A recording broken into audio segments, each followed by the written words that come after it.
বন্ধুরা কেমন আছো? আশা করি তোমরা ভালো আছো আর আমিও ভালো আছি। আজকে দুপুরের মেনুটা তোমাদের সাথে শেয়ার করব। চলো দেখো মা কি রান্না করেছে। আজকে তো আবার বৃহস্পতিবার।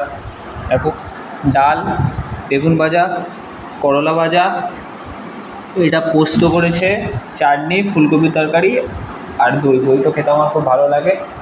আর এই যে আমার মামনি, আজকে তো বৃহস্পতিবার, এই এই করলাটা আমার একদম ফালতু লাগে। এটা কি করলা খাওয়া ভালো, কি করবো আজ নিরামিষ এই দিয়ে খেলাম শোনা। এই করলা খেতে বন্ধুরা আমার একদম ভালো লাগে না, একদম ভালো লাগে না। আজকে আবার বৃহস্পতিবার, বসে বসে কিছু করারও নেই।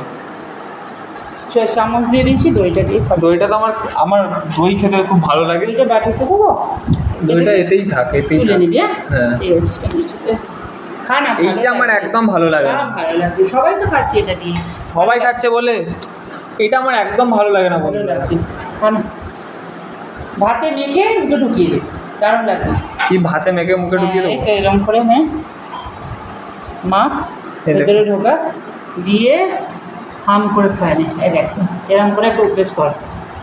আবার নে, অনেকদিন পর মায়ের হাতে খেলাম।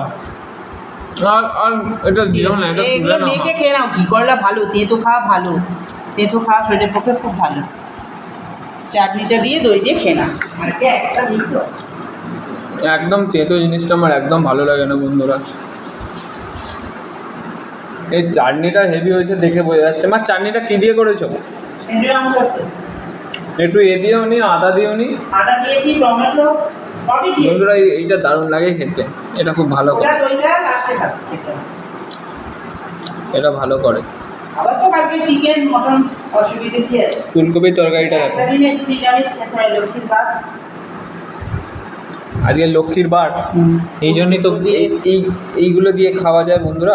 একটা দিন বন্ধুরা, বৃহস্পতিবার। করলা এইটা দিয়ে খাওয়া যায়, বড্ড তেঁতো। ভাতের ভেতরে ঢুকিয়ে মুখে ঢুকিয়ে দাও। সব কিছু খেতে হয়, সব সবজি খেতে হয়। ওটা দিয়ে খেয়ে পোস্ত দিয়ে খাবে। ও দইটা ঠিক আছে। দইটা লাস্টে খাবি, এই দিয়ে খেলে না একটা দিন তো বড়। ঠিক আছে, চলো বন্ধুরা, পরের ভিডিওতে দেখাচ্ছি। সব ভালো থেকো, সুস্থ থেকো, টাটা।